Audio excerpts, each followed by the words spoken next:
Ça y est, c'est fait, c'est officiel.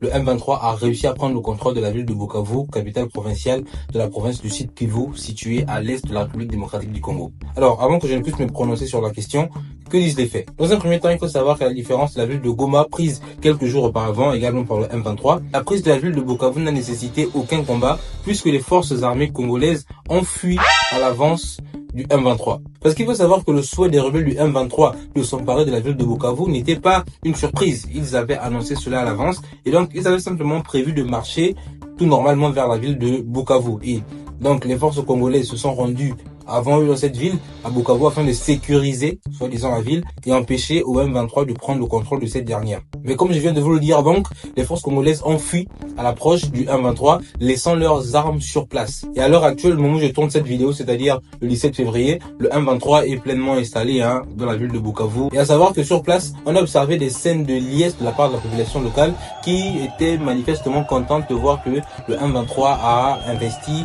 les rues de cette ville.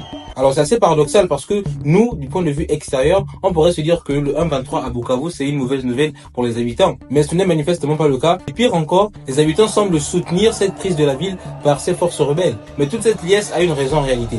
D'ailleurs, je vous prépare une vidéo assez élaborée où il y aura beaucoup de témoignages afin de mieux vous faire comprendre la perception des Congolais eux-mêmes sur ce qu'est le M23. Car pour plusieurs Congolais, c'est un mouvement de libération. Alors je ne sais pas vous, mais je pense que le président Félix Tshisekedi est tout simplement un des pires présidents qu'a connu la République démocratique du Congo. Parce que, à voir comment ce groupe armé qui est constitué de quelques milliers d'hommes malmène et ridiculise un pays constitué de plus de 100 millions d'habitants, c'est juste aberrant. Alors, et tout ça malgré le soutien même du Rwanda quelque part. On voit à travers cette situation que le président Félix Tshisekedi semble être complètement perdu, puisque ce dernier préfère assister à des sommets à l'étranger que de passer du temps dans son pays afin de trouver des solutions face à cette crise. Bref, je continuerai de suivre cette actualité de près et je vous tiendrai toujours informé de l'avancée de la situation dans la région. Ceci étant dit, merci de t'abonner pour toi qui ne l'as pas encore fait. Nous atteignons bientôt les 2000 abonnés les gars, merci, franchement merci à tous ceux qui rejoignent la chaîne, c'est juste exceptionnel parce que au début de l'année, on n'avait pas encore atteint les 1000 abonnés, mais là nous sommes déjà quasiment en train d'atteindre les 2000 abonnés. Donc un grand merci à vous tous,